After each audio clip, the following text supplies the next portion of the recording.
Meet Jack Torrance. I'm outlining a new writing project. He's a writer looking for inspiration. Lots of ideas. No good ones. Meet Danny. It's a torch. He's a kid looking for a dad. There's hardly anybody to play with around here. What's up, Doc? Jack just can't finish his book. I know it doesn't sound melodramatic, but there's no way to make it economically feasible. Here's to 5 miserable months. But now, sometimes what we need the most is just around the corner.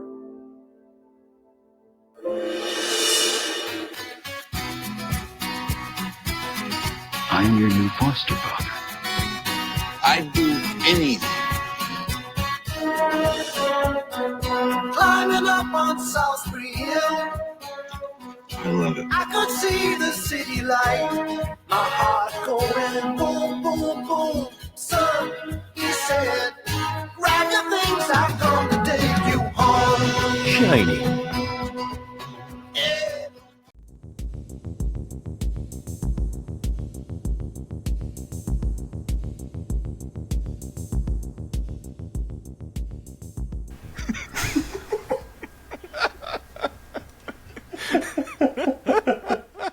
I had no idea you were going to show that trailer. Oh my god. What's going on, guys? I'm Kevin. I'm Jake. And this is Movie Matters. Today we're talking about the 1980 film, The Shining. Stanley Kubrick's masterpiece. That is not a romantic comedy. Yeah. Frickin' Salisbury Hill playing in there. Like, what is that, Phil? Is that Phil Collins? No, it's the other guy. Oh, Peter Gabriel. Yeah. So that actually is kind of an awesome point for the movie because the soundtrack is so ominous in The Shining. Mm-hmm. And like, just if you take that soundtrack out, you get that, that trailer. Yeah. So, I mean, that I've seen this movie, I don't know, maybe 5 times at least. Yeah, probably same for me. I think the first time I actually watched it was back in college with you at my parents' house. Yeah, I think that's probably right. That was that the first for you too? I don't remember. I don't remember. It was either my first or second time. Okay. Yeah. So I mean, I've watched it a handful of times. I watched it relatively recent, and then I watched it last night. I watched it with my girlfriend. She's never seen it before, so that was interesting, having a fresh take and then my take on it.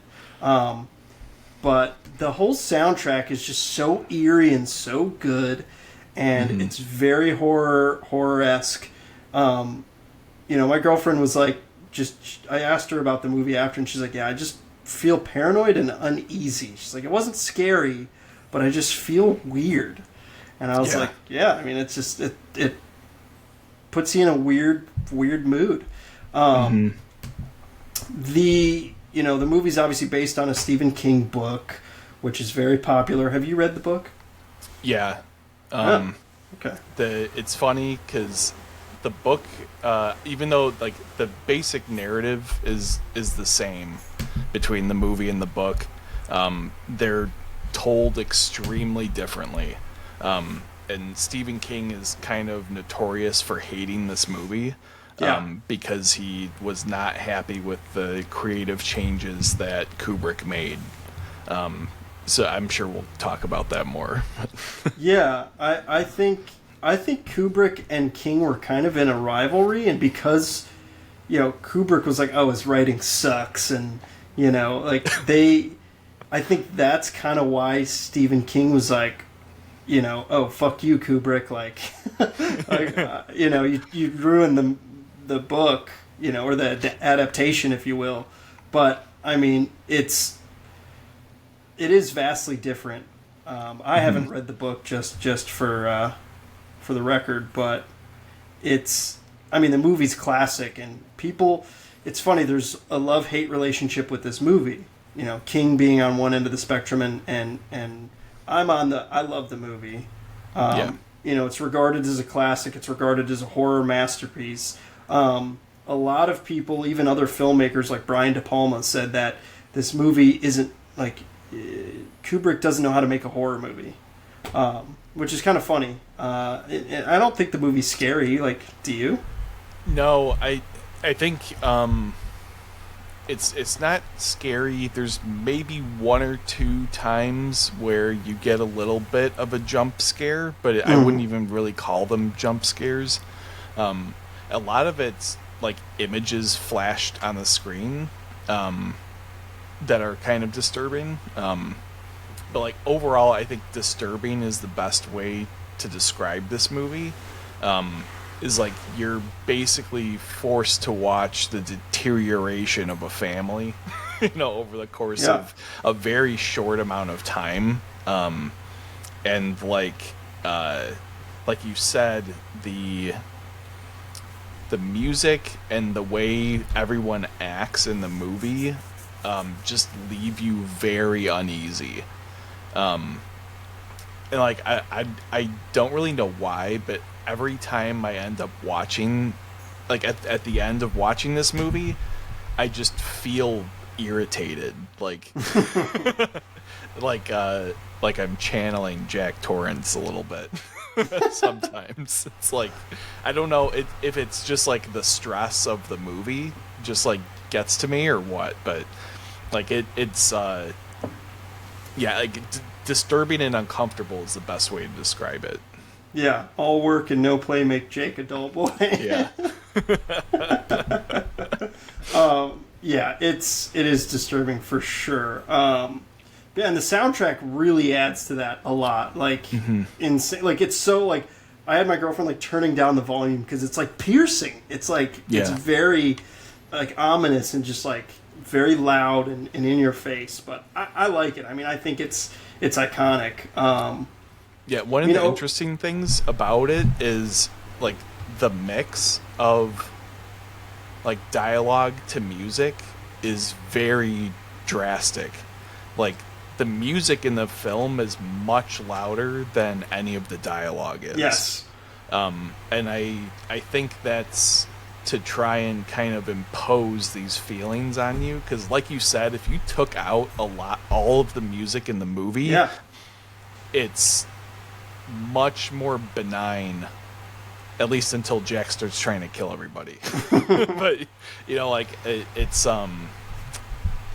like we'll talk about this in a little bit, but there's a few times where the music builds up like something's going to happen and then nothing happens. Yeah, that's true. It leaves you in this state of like really wanting some kind of resolution and not getting it. I feel like that's really what sets the pace of the movie, is that anticipation that the shoe's gonna drop like at any second. Yeah, agreed. I mean, and it feels ahead of its time for 1980. I mean, like especially even just with the opening shots, the aerial shots with the soundtrack, and just how it's like an airplane or helicopter shot, and it's following the Beetle of Jack Torrance, just going to the Overlook Hotel. Like it just really sets the tone right away, and it's Kubrick's notorious for being a perfectionist and him trying to get all these amazing shots, and he's known for doing like an insane amount of takes for all his shots and all his scenes, like insane amounts of takes. And that leads me to the acting and the editing. The editing is really, really good. The acting is so incredible. The crazy thing is this movie was not nominated for a single Oscar, which is insane. It's surprising. Because even the kid that plays Danny is pretty incredible for being like under 10 probably. Yeah. He's like might be like 6 or 7 or something.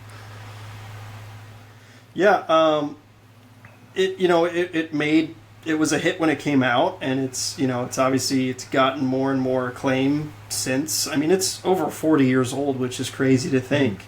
And it still holds up.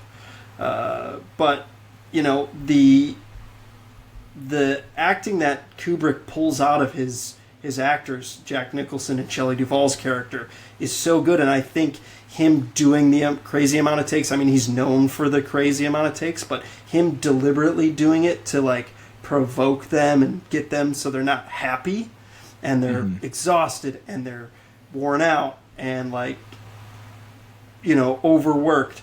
He does that on purpose, which is, you know, kind of cruel, but also cool. Like, for example, Shelley Duvall suffered from, like, nervous exhaustion throughout filming and lost hair. Literally hair, and, like, she was physically ill from it, and he would push people to their, like, brink of exhaustion and, like, push people to tears. Like, Scatman Crothers. He, like, literally would break down and cry and be like, what do you want from me? Which is crazy. That's funny. I mean, like, I think it does show quite a bit, because, like, every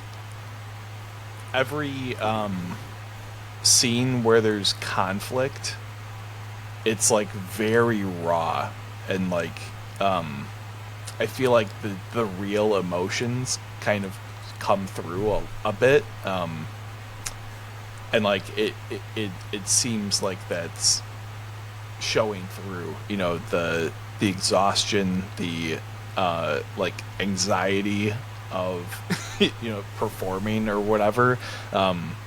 Yeah, I think that's a great point. I kind of want to rewatch it now, knowing that.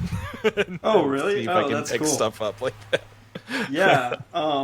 Yeah, I read a bunch of cool stuff on this. I mean, there's so much to dissect with this movie. Like, for example, Angelica Houston, another actress, she lived with Jack Nicholson during the time of this shoot. And, like, literally because of the long hours and long takes and everything, Jack Nicholson would come home and literally like, flop down in the bed and be instantly asleep, she'd say. Like, that's how tired and overworked he was. And, like, even that, you know, Jack Nicholson said he had a great working relationship with Kubrick, but Shelley Duvall always kind of was treated differently. You know, Kubrick really, really antagonized her a bit, but it was more to get that acting, get that experience, get that emotion out of her, and it's. She's incredible in the movie, in my opinion. Like, she's so good, and, like, she's even said that she ran out of tears from crying so much that she had to, like, keep water by her all the time just to drink to rehydrate, which is crazy.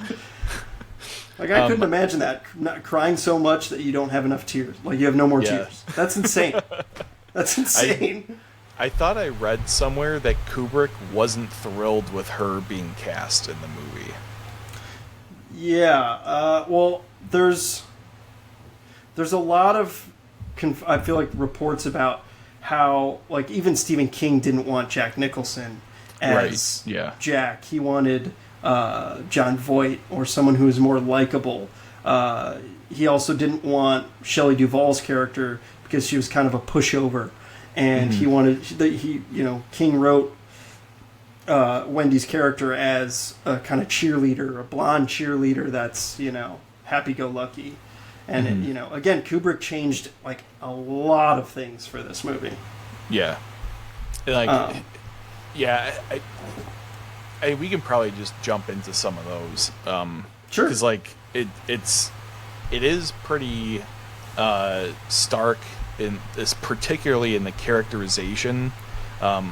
Is one of King's biggest criticisms, like you said, is the casting of Jack Nicholson, and King said that he didn't like Nicholson specifically because he felt like Nicholson was villainous, just in, like, his demeanor, and, like, felt that Jack shouldn't be viewed as a villain. Yeah.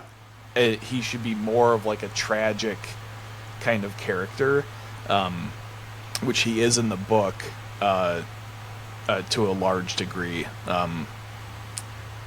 But it's interesting because, like you said, with Wendy as well, in the book, she's, like, a very strong like independent woman, where in the film she's very meek and like she apologizes and like defends Jack for like all of his bad behaviors, and like she's not really assertive, and you know, she's kind of like, she kind of puts on a face of happiness but you can tell that she's not happy with her circumstances, you know. Yeah, a key example of that, in my opinion, is when she's talking to that like doctor that comes in after Danny's episode, and she's, you know, there with the cigarette smoking, and she's all happy, and she's just literally smiling and talking like in a standard tone about how Jack, you know, ripped Danny's arm out of his socket. Yeah. And she's like, oh, you know, it's just one of those things where you grab a kid and you pull them, you know, towards you to get them to stop doing what they're doing, and you know, he just didn't know his own strength, and he pulled his arm out of his socket. And it's just like, that's not a big deal. It's like, it kind of is. So she's kind of brushing things under the rug, and there's a lot of subtext for that, and kind of conspiracy theories on Jack being abusive to Danny. Yeah. A lot of abuse, even sexual abuse. There's a lot of hidden undertones with that. Like, for example, Jack is reading a Playgirl magazine in the hotel lobby while he's, you know, waiting for Ullman and Bob to come give him a tour. And on the cover of it, if you like zoom in, and I've seen these on like dissecting videos and stuff, it's crazy. It says, you know, why parents want to have like incest with their children, which is like so fucked up. So yeah, and yeah, there's a lot of undertones for that. That's interesting. Yeah, and like one of the things in that same scene with the doctor is when she actually goes to light her cigarette, her hand is like shaking like crazy, which shows that she's like, there's some kind of fear about that topic of Danny being hurt, you know, and like she, instead of proceeding to say, you know, that Danny's abused or that he was, you know, like, she doesn't even explicitly say that Jack was drunk during that incident. Yeah. She comes out at the end of the story and says, oh yeah, Jack hasn't had alcohol in 5 months. Yeah. You know, like she slips it in as like an afterthought almost, to again like try and apologize or cover up, you know, this like unstable family life, you know. Yeah, even the lighting of the cigarette in that scene, you know, cigarettes are, you know, it's almost a nervous habit from what it looks like, you know. Some people do it as, you know, it seems more of, yeah, like a nervous tick, if you will, and she's scared. So, yeah, it's the acting is out of this world, in my opinion, and the camera work is so good. It's so good. Yeah. You know, the Steadicam operator, cinematographer for this movie, like Steadicam, this is one of the first-ish movies that uses Steadicam, which for all the scenes, the tracking shots of, you know, them walking through the hedge maze and Danny on his big wheel riding through, like, so awesome. Yeah. Really cool. Like, one of the things, one of the coolest shots in the movie, in my opinion, is when Jack is using the axe on doors. The camera doesn't focus on him; it focuses on the axe head and moves with the axe head. It's a really cool effect. Yes, because it's kind of it enhances the action of his like violence, and you know, creates like some additional kind of like urgency almost in those sequences. Yeah, I mean, and for that scene, I mean, that's obviously an iconic scene. The "Here's Johnny" line has been quoted for a long time. I mean, originated by Johnny Carson, on his talk show, but the props department built a door that could easily be broken, but Jack Nicholson had worked as a volunteer fire marshal, and he tore it apart like way too easily, and so the prop department forced, like, they built a stronger door, which is hilarious. It's funny. But that whole shot of, you know, the door breaking and Shelley Duvall's character Wendy in the corner, like, shrieking, and oh my god! Apparently it was like they went through like 60 doors with how many times they shot it, which is crazy. Yeah.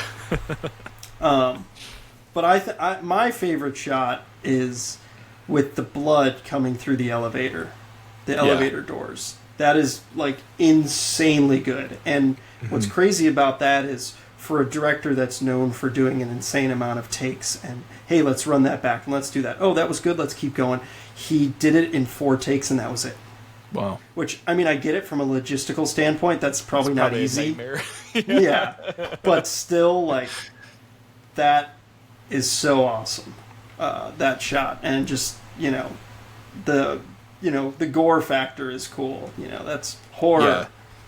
Like, one of the interesting things about the film compared to the book is almost every iconic sequence or line or, like, shot in the movie is not present in the book. Like, blood in the elevators is not in the book. Yeah. Here's Johnny is not in the book. No. The woman in the bathtub. The woman in the bathtub is not in the book. Yeah, yeah. Like, a whole bunch of what make the movie is not it's interesting. related to the book at all. I know. So, it's crazy. Yeah, it's pretty interesting. So that's probably another reason that Stephen King is like, oh, fuck you, Kubrick. Like, you made something iconic when my book was already iconic. Probably, you know, it's probably a dick measuring contest, if you will, of like, oh, like, I'm cooler than you, you know what I mean? Like, I'm a better storyteller than you. That's kind of what it, like, from what I've read, it's felt like that. Yeah. And, like, it's like ego checks. Yeah, and, like I said, the basic story is the same between the two of them. I would say the biggest difference is the trajectory of the story, where Kubrick was trying to create basically what turned into, like, a psychological thriller, where King's book is much more of a King's book ends up having a somewhat happy ending. Jack ends up dying, but everybody else lives, where Kubrick, I think, wanted to really ratchet up the emotions and have a much more bittersweet kind of ending, with what's the caretaker or the chef's name? I mean, Scatman Crothers. Scatman Crothers is the actor. I can't believe I can't remember his name. I'll have to look. Crap. But anyway, you know, he dies. He gets brutally axe murdered. Halloran. Yeah. And then Jack. I just know Scatman Crothers. Yeah, Jack freezes to death in the hedge maze after being lost. At the end of the movie, at the end of the book, Jack kind of overcomes his, like, possession or whatever by the hotel and gets everyone out of the hotel before he destroys it, basically by over pressurizing the boiler and blowing it up. Yeah. Dick Halloran. Dick, yeah, that's right. I think we should go into some of the conspiracy theories about these. There's a cool documentary called Room 237, which funny thing is, obviously, you know, Room 237 is a big point in this movie. It's, you know, where the one of the main ghosts is, I feel like. So I was watching this, like I said, with my girlfriend, and we were hearing noises upstairs. I'm in a condo, and I've got a unit above me. And we were hearing noises up there, and I paused the movie, and I was like, all of a sudden I realized, so I'm in unit 137, and Unit 237 is right above me. I was like, oh fuck. I didn't put those two together, and I'd watched this movie in my condo before, and I just put it together, and I was like, oh That's shit. funny. Yeah. Well, so the interesting thing about the room number is that that's not the room number from the book. Yeah. The real room number was 213 or 217. 217. Yeah. And the hotel that was used in the film had a number 217, and they specifically asked Kubrick, we don't want that room in the movie. We don't want to scare people. We don't want anyone afraid to stay at this hotel. Please change it. So he changed it to 237 because it was a non-existent room in the hotel. It ends up that 217 is the most requested room at the hotel anyway, because people want to stay in it. But so there's a bunch of conspiracies about what 237 means. As far as I can tell, it's nothing. It's just he just went past the room number limit at that hotel and picked the closest thing. But I think one of the conspiracies is that it adds up to, or if you multiply 2 times 3 times 7, it's some number, and that number has like some kind 42. of significance. Yeah. Well, there's a lot of 42 in the movie. There's 42 on Danny's clothing. There's 42 cars in the parking lot. 1942 is when the Holocaust was basically starting, so a lot of people think it's about, the Holocaust. Mm-hmm. And there's also a lot of references to Native Americans, and a lot of people think that there's a bunch of subtext about the plight of Native Americans in America. There's a lot of space-related things in the movie, and a lot of people think that it's Kubrick confessing that he directed the moon landing, which was faked. So the Apollo. There's all kinds of I love wild that theories about the movie. Well, and they're really cool. They're very imaginative and very. I mean, they all kind of make sense, which is crazy. The Apollo sweater, the launch pad carpet, which the carpet's like iconic and has been copied in movies before.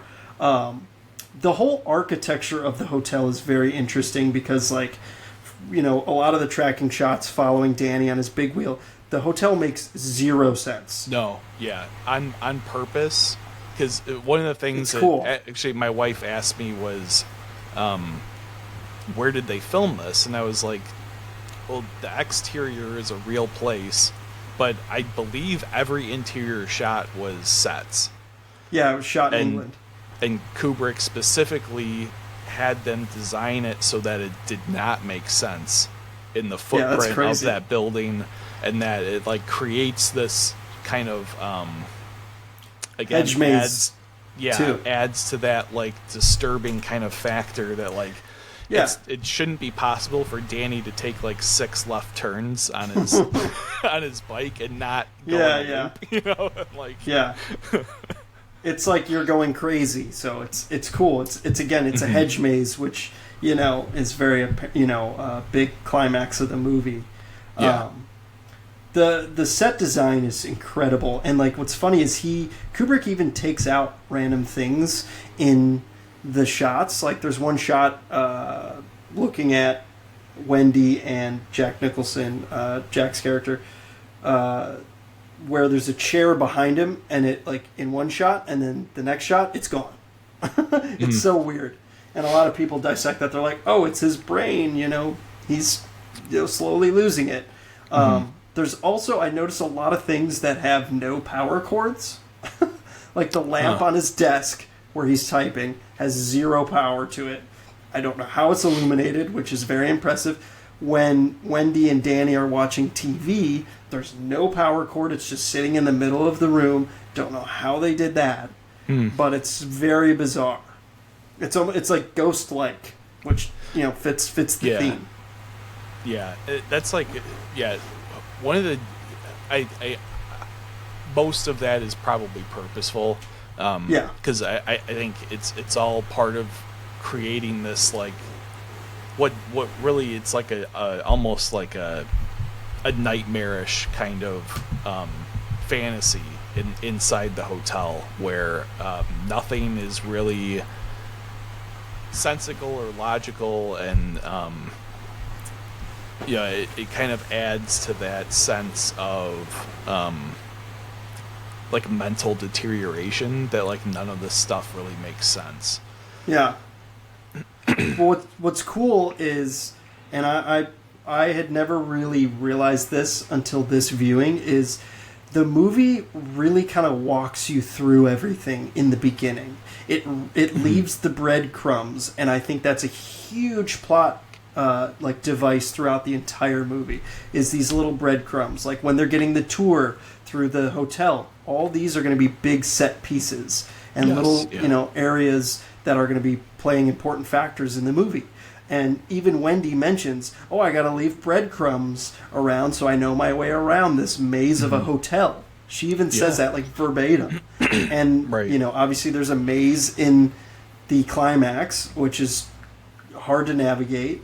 And even, like, the crew was getting lost in it, which is hilarious, because it was built for the movie.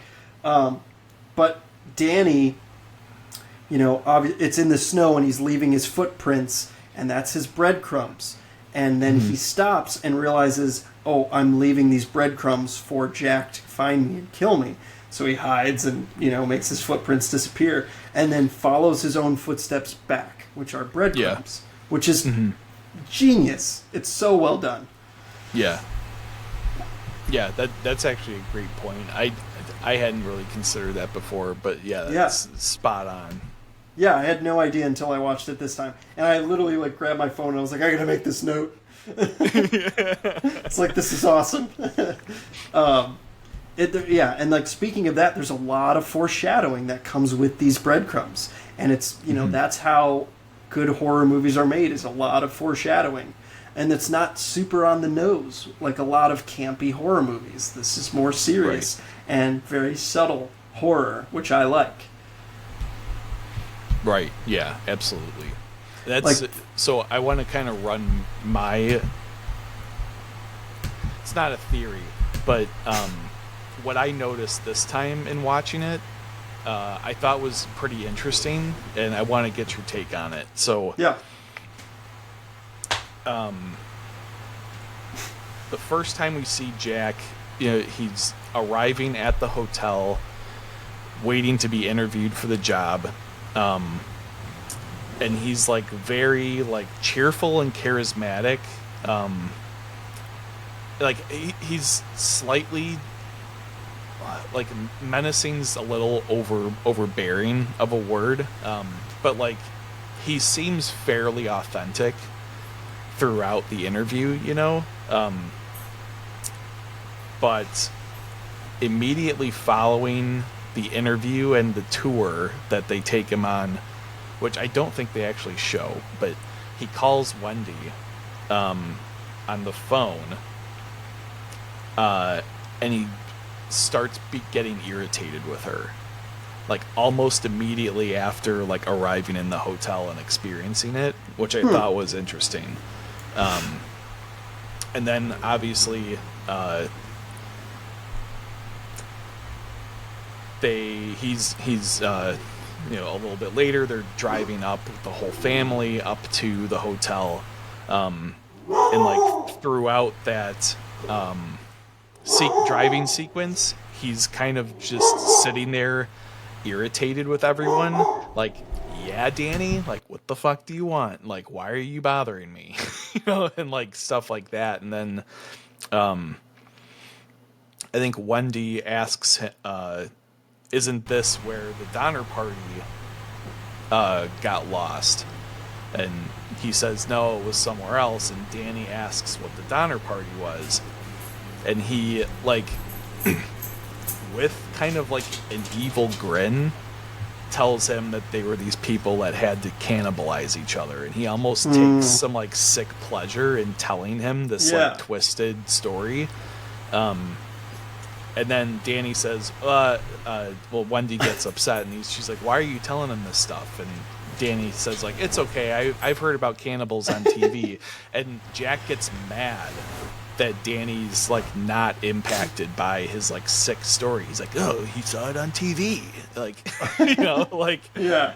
It's kind of weird. And, like, as Jack, you know, spends more and more time in the hotel, I kind of noticed that he progressively seems to be more and more intoxicated. So, like, moving up until the point where he has the, like, screaming nightmare, he's progressively, like, slurring words.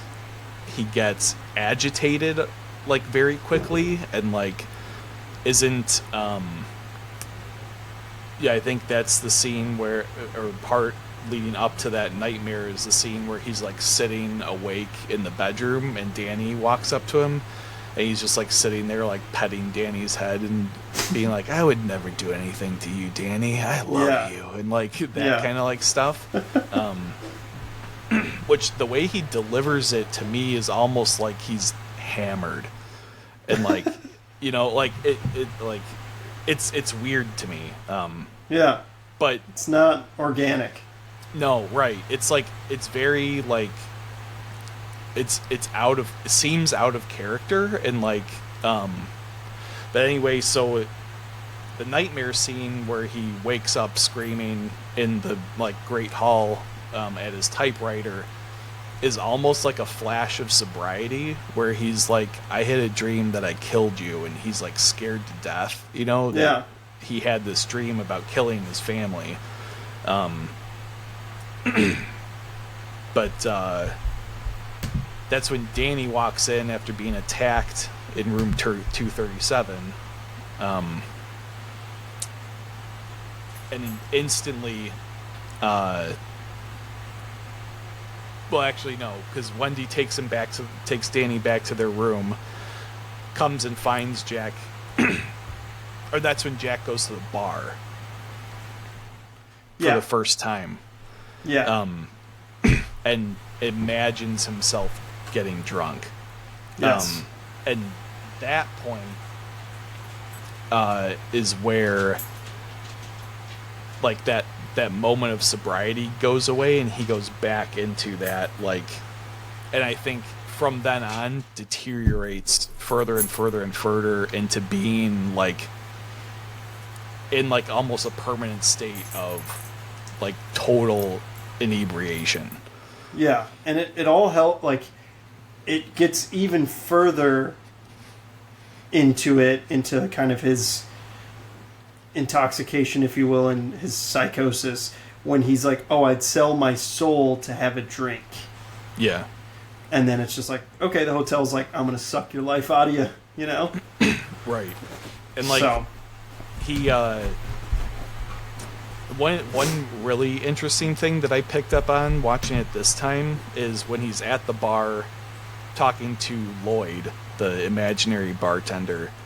He like raises his glass. He's like, "Here's to 5 miserable months off the wagon or on the wagon." It takes a drink, and then he's talking to Lloyd a little bit more and starts talking about when he hurt Danny and says that was 3 years ago. But Wendy said it was 5 months ago, and Jack said he's been sober for 5 months.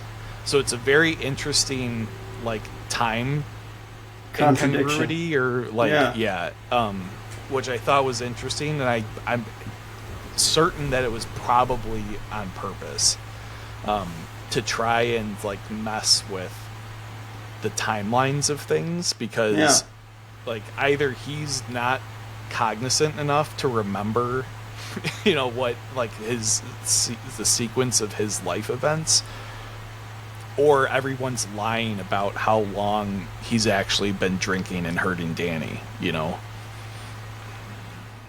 Yeah, that's a good point. Now, do you think he was the one that put the bruise on his neck and ripped his sweater? I don't think so. No? Okay. Only because he's sitting in the room asleep and screaming. Fair. And Wendy hears him sleeping Yeah. simultaneously as Danny is in room 237. Fair. Okay. However, like, that was the other thing I noted this time as well, is when Danny first starts talking to Dick Halloran about The Shining, Mm-hmm. Dick explicitly tells him none of these things can hurt you. Yes.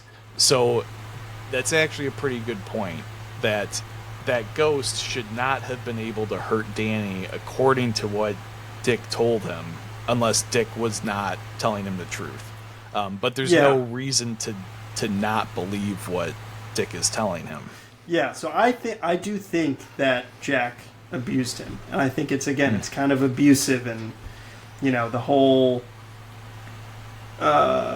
there's that weird ass sequence where the bear is giving that like party goer a blowy.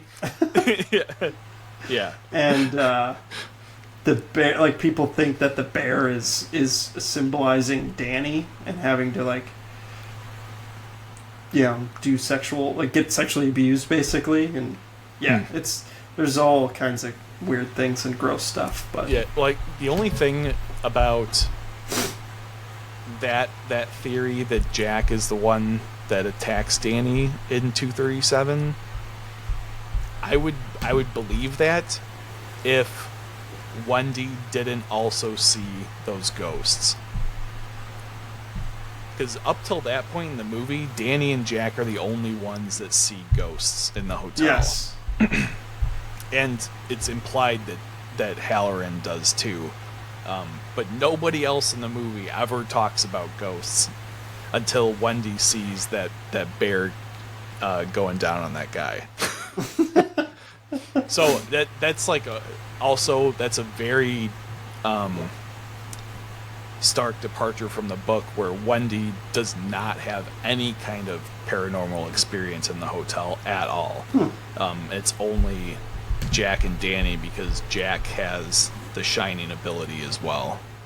Yeah. So that brings me to a good point, and like to the kind of ending of the movie is him in the photograph. Yeah. Now, my take is, and obviously it helps with watching dissecting videos and reading about it, but he's always been there, has been said by Grady, and you've always been the caretaker, which is confusing in my opinion. But my thing is like it's like a reincarnation, if you will, and his soul is stuck in this hotel, and he's lost to the hotel. That's my thought process. Yeah. What's your thought? I kind of like the way you phrase it, that like the hotel almost like absorbs him. I think that's kind of like what happens. Yeah. Because like I think that's why he sees Grady, in the bathroom, or well at that like party. I think like these people that get sucked in and like lose their minds there, I think end up being trapped, and like for whatever reason he manifests in this picture of that party, and like he's, because he kind of succumbed to the hotel, he's like a part of it, and he's always been there, or whatever. Yeah, I agree. I mean, this is such a movie to dissect, and it's over 40 years old, and it's still being talked about, and there's still crazy cool videos and documentaries on it, and it's definitely a masterpiece in my opinion. Before we go, one really funny thing that I noticed this time is that with all the talk about all this shit that Jack is supposed to do, like to keep the hotel running, he doesn't do a single goddamn thing. Like Yeah. Wendy's shown a couple times, like running the boilers, and like she's Yeah. the one who's always calling on the radio, like checking like what's going Yeah, on. he doesn't and do stuff. shit. Like all he's doing is just sitting in the room, in the big great room, writing, or he's asleep. Yeah. And funny, I wanted to bring this point up, but like the all work and no play make Jack a dull boy. You know, that was typed out, and there was no there was no copy paste in 1980. And like imagine getting like, oh, Mr. Kubrick wants you to do this very important job. You just have to write this for 400 fucking pages. Like, apparently his secretary did it, but like still, imagine that. Just like excruciating. It's not like putting it's off just the work. Yeah, well, it's not even like it's uniform. There's like deviations and like spacings and formatting and like it's like, oh my god, the poor person that had to do that. Yeah, it was his secretary, Kubrick's secretary, to be more specific. But yeah, so definitely a classic movie. This movie wraps up our Halloween month, our spooky month. Hope you guys enjoyed all these movies. This one's definitely more of a serious tone and probably the scariest one out of all of them, in my opinion. And it definitely holds up the best out of all of them. Not saying the other ones were bad, but I definitely enjoyed watching this one. And again, I've seen it a handful of times, so I was very excited to do this one and dissect it. I mean, obviously we're 45 minutes into it right now, and this is going to be our longest episode to date just because of how much there is and how much meat there is in this movie. Meat and potatoes. Yeah, this is like, So. I think it's so iconic because it's not just a horror movie. There's just so much to it. Yeah. Like you said, we could probably go on for another hour nitpicking. Honestly, yes. Things, so. Yeah. Yeah, so let us know your thoughts on it, any theories you guys have, or any thoughts on the ending, and what you thought about it. And we appreciate you guys listening. Yeah, and we'll be back next week doing the 1989 Batman. Yeah. Because it's the 35th anniversary, I think. So, or 34th. 34th? Because there's 89. I don't know. I saw an Instagram post that it was the 35th anniversary. All right, we'll look into that. Yeah. And we'll let you know in the podcast next week. DC Comics lied to me, but that's all right. Yeah. All right, guys. So thanks for listening. We'll catch you on the next one. See ya.